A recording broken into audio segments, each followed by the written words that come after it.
The Prince and the Pauper by Mark Twain, Chapter 6, Tom Receives Instructions.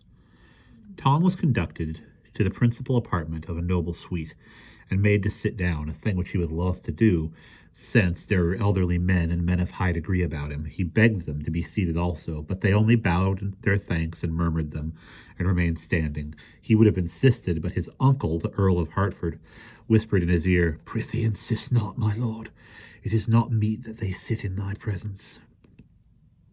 The Lord St. John was announced, and, after making obeisance to Tom, he said, "I come upon the king's errand concerning a matter which requireth privacy. Will it please your royal highness to dismiss all that attend you here, save my lord the Earl of Hertford?" Observing that Tom did not seem to know how to proceed, Hertford whispered him to make a sign with his hand, and not trouble himself to speak unless he chose. When the waiting gentleman had retired, Lord St. John said, "His Majesty commandeth that for due and weighty reason of state the prince's grace shall hide his infirmity in all ways that be within his power, till it be past, and he be as he was before, to wit, that he shall deny to none that he is the true prince, heir to England's greatness, that he shall uphold his princely dignity, and shall receive, without word or sign of protest, the reverence and observance which unto it do appertain of right and ancient usage, that he shall cease to speak to any of that lowly birth and life his malady has conjured out of the unwholesome imaginings of o'erwrought fancy, that he shall strive with diligence to bring into his memory again those faces which he was wont to know, and where he faileth, he shall hold his peace, neither betraying by semblance of surprise or other sign that he hath forgot, that upon occasions of state, whensoever any matter shall perplex him, as to the thing he should do, or the utterance he should make, he shall show naught of unrest to the curious that look on, but take advantage of that matter of the Lord Hertford, or my humble self, which are commanded of the king to be upon thy service and close to call, till the commandment be dissolved. Thus saith the king's majesty, who sendeth greetings to your royal highness, and prayeth that God will of his mercy quickly heal you, and have you now and ever in his holy keeping." The Lord St. John made reverence and stood aside. Tom replied resignedly, "The king hath said it. None may palter with the king's command. All fit it to his ease, where it doth chafe. With deft evasions the king shall be obeyed." Lord Hertford said, "Touching the king's majesty, ordainment concerning books and such like serious matters, it may peradventure please your highness to ease your time with lightsome entertainment, lest you go wearied to the banquet and suffer harm thereby." Tom's face showed inquiring surprise, and a blush followed when he saw Lord St. John's eyes bent sorrowfully upon him. His lordship said, "Thy memory still wrongeth thee, and thou hast shown surprise, but suffer it not to trouble thee, for 'tis a matter that will not bide, but depart with thy mending malady. My Lord Hertford speaketh of the city's banquet, which the king's majesty did promise some 2 months flown. Your highness should attend. Thou recallest it now?" "It grieves me to confess it had indeed escaped me," said Tom in a hesitating voice, and blushed again. At this moment, Lady Elizabeth and Lady Jane Grey were announced. The two lords exchanged significant glances, and Hertford stepped quickly toward the door. As the young girls passed him, he said in a low voice, "I pray ye, ladies, seem not to observe his humours, nor show surprise when his memory doth lapse. It will grieve you to note how it doth stick at every trifle." Meantime, Lord St. John was saying in Tom's ear, "Please, sir, keep diligently in mind his majesty's desire. Remember all thou canst. Seem to remember all else.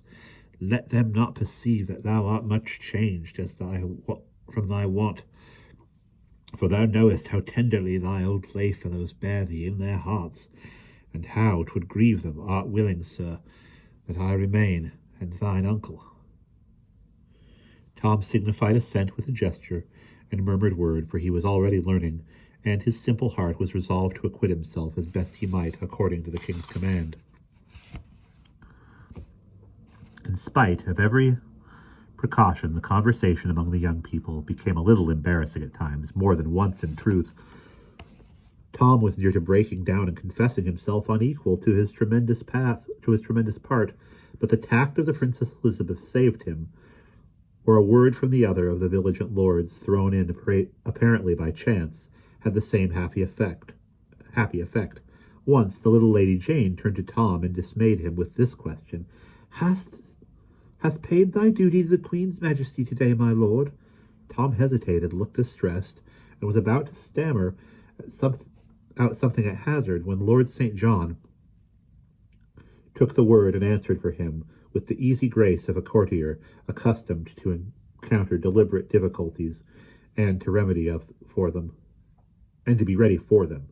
He hath indeed, madame, and she did greatly hearten him. As touching his Majesty's condition, is it not, your highnesses? Tom mumbled something that stood for assent, but felt that he was getting upon dangerous ground. Somewhat later, it was mentioned that Tom was to study no more at present, whereupon her little ladyship exclaimed, "'Tis a pity, 'tis a pity! Thou wert proceeding bravely, but bide thy time in patience. It will not be for long. Thou'lt yet be graced with learning like thy father, and make thy tongue master of as many languages as his, good my prince." "My father?" cried Tom, off his guard at the moment. "I trow he cannot speak his own, so that any but the swine that kennel in the sties may tell his meaning. And as for learning of any sort soever—" He looked up and encountered a solemn warning in my Lord St. John's eyes. He stopped, blushed, and continued low and sadly, "Ah, my malady persecuteth me again. My mind wandereth. I met the king's grace no irreverence." "We know it, sir," said the Princess Elizabeth, taking her brother's hand between her two palms, respectfully but carelessly, but caressingly. "Trouble not thyself as to that. The fault is none of thine, but thy distempers." "Thou art a gentle comforter, sweet lady," said Tom gratefully, "and my heart moveth me to thank thee for it. And I may be so bold." Once the giddy little Lady Jane fired a simple Greek phrase at Tom. The Princess Elizabeth's quick eye saw, by the serene blankness of the target's front, that the shaft was overshot. So she tranquilly delivered a return volley of sounding Greek on Tom's behalf, and then straightway changed the talk to other matters. Time wore on pleasantly and likewise smoothly on the whole. Snags and sandbars grew less and less frequent, and Tom grew more and more at ease, seeing that all were so lovingly bent upon helping him and overlooking his mistakes. When it came out that the little ladies were to accompany him to the Lord Mayor's banquet in the evening, his heart grew a bound of relief and delight, for he felt that he should not be friendless now among that multitude of strangers, whereas an hour earlier the idea of their going with him would have been an insupportable terror to him. Tom's guardian angels, the two lords, had less comfort in the interview than the other parties to it. They felt much as if they were piloting a great ship through a dangerous channel. They were on the alert constantly, and found their offers no child's play. Wherefore, at last, when the ladies' visit was drawing to a close, and the Lord Guilford Dudley was announced, they not only felt that their charge had been sufficiently taxed for the present, but also that they themselves were not in the best condition to take their ship back and make their anxious voyage all over again. So they respectfully advised Tom to excuse himself, which he was very glad to do, although a slight shade of disappointment might have been observed upon my Lady Jane's face when she heard the splendid stripling denied admittance. There was a pause now, a sort of waiting silence which Tom could not understand. He glanced at Lord Hertford, who gave him a sign, but he failed to understand that also. The ready Elizabeth came to the rescue with her usual easy grace. She made reverence and said, "We have leave of the Prince's grace, my brother, to go." Tom said, "Indeed, your ladyships can have whatever of me they will, for the asking. Yet I would rather give them any other thing that in my power lieth, than leave to take the light and blessing of their presence hence. Give ye good den, and God be with ye." Then he smiled inwardly at the thought. "'Tis for naught I have dwelt but among princes in my reading, and taught my tongue some slight trick of their broidered and gracious speech withal. When the illustrious maidens were gone, Tom turned wearily to his keepers and said, "May it please your lordships to grant me leave to go into some corner and rest me?" Lord Hertford said, "So please your highness. It is for you to command, it is for us to obey. That thou shouldest rest indeed, a needful thing, since thou must journey to the city presently." He touched a bell, and a page appeared, who was ordered to desire the presence of Sir William Herbert. This gentleman came straight away and conducted Tom to the inner apartment. Tom's first movement there was to reach for a cup of water, but a silk and velvet servitor seized it, dropped upon one knee, and offered it to him in a golden salver. Next, the tired captive sat down and was going to take off his buskins, timidly asking leave with his eye. But another silk and velvet discomforter went down upon his knees and took the office from him. He made 2 or 3 further efforts to help himself, but being promptly forestalled each time, he finally gave up with a sigh of resignation and murmured, "Beshrew me, but I marvel they do not require to breathe for me also."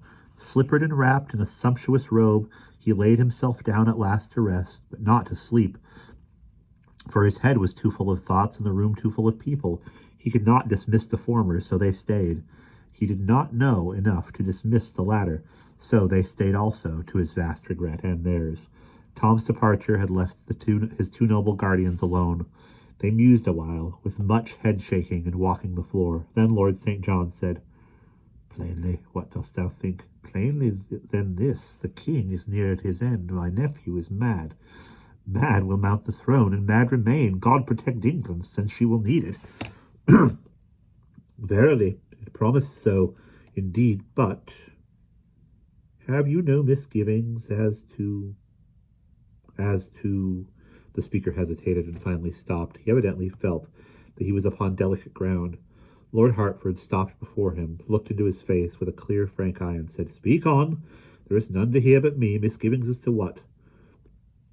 "I am full loath to word the thing that is in my mind, and thou so near to him in blood, my lord, but, craving pardon if I do offend, seemeth it not strange that madness could so change his port and manner, but that his port and speech are princely still, but that they differ in one unweighty trifle or another from what his custom was aforetime?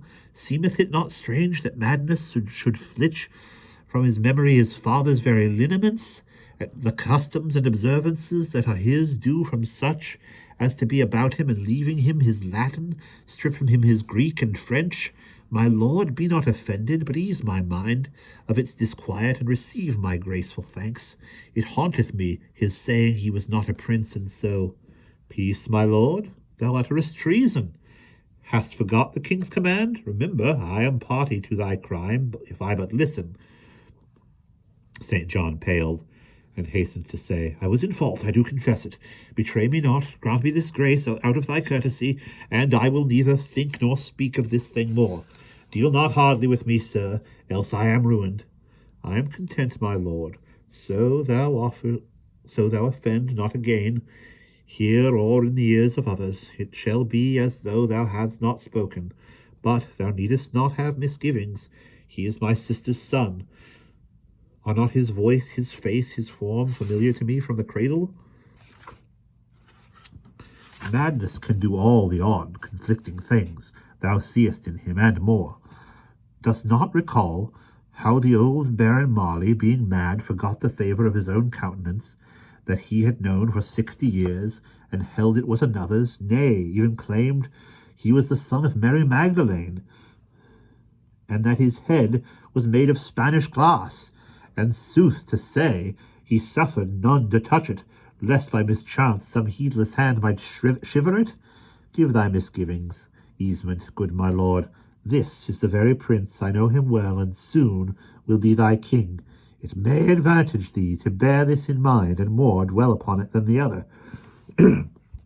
After some further talk, in which the Lord St. John covered up his mistake as well as he could by repeated protests, that his faith was thoroughly groomed now, and could not be assailed by double agents, the Lord Hertford relieved his fellow keeper and sat down to keep watch and ward alone.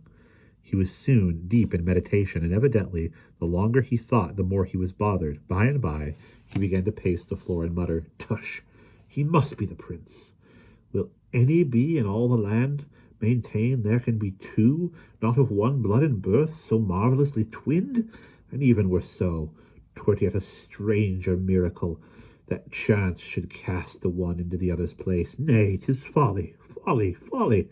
Presently he said, "Now, were he impostor and called himself prince, look you, that would be natural, that would be reasonable. But lived ever an impostor yet, who, being called prince by the king, prince by the court, prince by all, denied his dignity and pleaded against his exaltation? No, by the soul of Saint Swithin, no. This is the true prince gone mad." And that is the end of chapter 6.